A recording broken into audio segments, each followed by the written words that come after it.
Hello everyone, it's September 4th, 2024, and I want to do a little tech vlog for you today. I just did one of my garage the other day, and I'll be honest, not a whole lot has happened in the world of tech vlog related things recently, so this should be a somewhat short video compared to most. So my desk looks as it usually does. I've done kind of a lot of cleaning in here recently, just sorting things out, getting rid of a couple of things, and primarily taking anything down to the basement that I don't need to have up here. I want to really try to keep my office somewhat clean. I know there's a lot of stuff in here, but I want whatever's in here to really have a purpose. And if it doesn't have a purpose right now, I'm going to bring it down to the basement. I really want to keep on top of that. So yeah, under the bench is almost completely clean. I've just got some tools and stuff over there. Probably going to get rid of this. I'll keep it, but I'm not going to keep it in here in this room.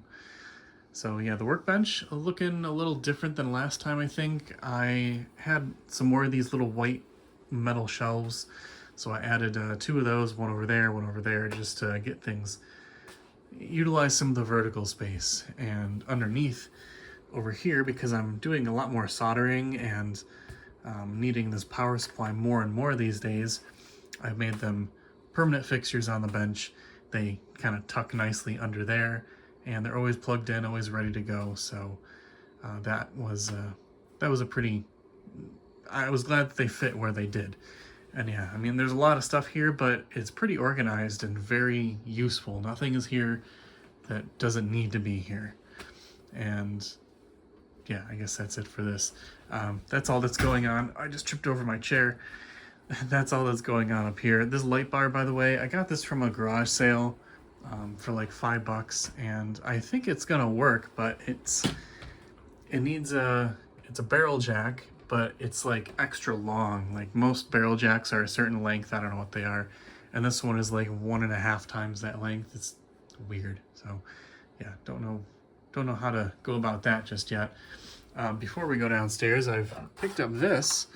This is a Quadro P5000. Now the Quadro P series, like the P5000, is quite old. This is equivalent to like the 1070 era of NVIDIA cards, but it's got, I believe, 16 gig of RAM. It's a lot of RAM, and it's a pretty nice card. I'm considering putting that into my server for use as a Plex transcoder, but I'll be honest, at the moment, I don't really have a lot of people using my Plex server to really make transcoding worthwhile. So we'll see what happens there. That was just kind of a thought. Going into the living room where we don't usually go, I've got a new addition. This is a Roomba. It's a Roomba 985. Bought this at the thrift store for $20, then put $20 into new brushes and rollers, and then $14 into a charger. So I'm in at whatever that is, $45? No, about $50. This thing works pretty darn well. It's been cleaning my house. I have to click the button to make it clean, but it cleans the house and it does a really good job. I've actually been running it every day because every time I run it, there's an unbelievable amount of like dust that it picks up. Now I have some older Dyson vacuum that's pretty nice. I thought it was doing a good job, but this picks up so much stuff. I'm really quite surprised by that. Unfortunately, this Roomba though has an issue where I can replicate it right now. It never fully goes to sleep, but it also has this. Really?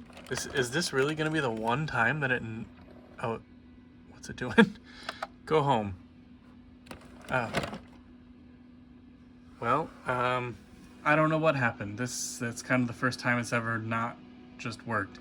But it says charging error 3, which is something on the logic board, or the motherboard, has failed. Some of the charging transistors, I don't know. The thing is, it still charges just fine, and it doesn't get excessively hot. It stops charging when it needs to. It's just fine. So the only issue really is that when it docks itself, it says charging error 3, and then it won't ever undock itself, and I can't press the clean button until I move it off the charger, then it works fine. So, I mean, it's fine. It just means that I can't start it from the app. I have to press the button and physically move it back, but it'll do its thing. It'll go back home, and that's that. You know, it works pretty darn well. So we'll see if I end up actually buying another one. I've considered buying a used one that's actually known to be working, but we'll see what happens there. All right, down to the basement. I'll try to keep this somewhat quick. Have I even showed this yet? Gosh, I don't know. I don't know if I showed this off, but if I haven't, I'll just do a really quick tour here. I've got a new workbench down here. I've got a 2015 5K iMac that I got for free, and my Ender 6 3D printer, which I've been experimenting with. Haven't really touched it in the past week or so, but yeah, it's been pretty nice, and there's a lot of tweaks that I need to do to it. You know, I can print little fidget toys and stuff, and I printed something useful. I can't remember what it was, but yeah, it needs some tuning. I mean, I need to learn how to tune it first, and then I need to actually get it dialed in right, and I think after I get it dialed in, it'll be pretty nice. But I bought this with the money that I got from selling all of my electronic stuff, which, if we turn around, and also, I mean, it's not here anymore, is it? If we turn around, we can see all of the electronics lot has been sold. So I'll tell you the story on that in a minute. Also, another workbench edition down here.